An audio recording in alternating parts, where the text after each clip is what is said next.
రాష్ట్ర ముఖ్యమంత్రి చంద్రబాబు నాయుడు తీరుపై మాజీ డిప్యూటీ సీఎం ఎస్బీ అంజాద్ బాషా తీవ్ర స్థాయిలో విమర్శలు గుప్పించారు. పేరెంట్స్ మీట్లో సీఎం చేసిన వ్యాఖ్యలపై ఆయన సూటిగా స్పందించారు. సొమ్ము ఒకరిది, సోకు ఇంకొకరిది అన్నట్టు చంద్రబాబు వ్యవహరిస్తున్నారని మండిపడ్డారు.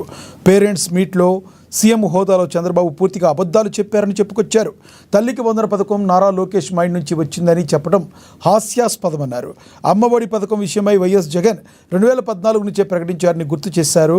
2019లో అధికారంలోకి వచ్చిన తల్లుల చేతికి డబ్బులు అందేలా జగన్ అమలు చేశారని చెప్పుకొచ్చారు. ఇచ్చిన ప్రతి హామీని నెరవేర్చిన ఘనత జగన్దేనన్నారు అంజద్ బాషా. నిజంగా ఈ రాష్ట్రంలో ఉండే ప్రజలందరూ కూడా నవ్వుకోవాలా ఏడ్చాలనేది కూడా తెలియని పరిస్థితి ఉంది. లోకేష్ మదిలో నుంచి వచ్చిన పథకము తల్లికి వందనం అంట. కళ్ళు ఆర్పకోకుండా అబద్ధాలు చెప్పే వ్యక్తి ఎవరన్నా ఉండాడంటే అది ఒక్క చంద్రబాబు నాయుడు మాత్రమే. మరి ఇవాళ నేను ఒకటే చంద్రబాబు నాయుడు గారికి మరి లోకేష్ గారికి సూటిగా ప్రశ్నిస్తున్నాను.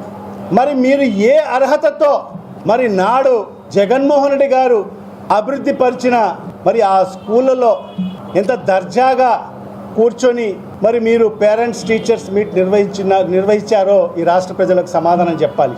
మరి ఆ క్లాస్ రూమ్ చూస్తే ఒక కార్పొరేట్ స్థాయి క్లాస్ రూమ్కు ధీటుగా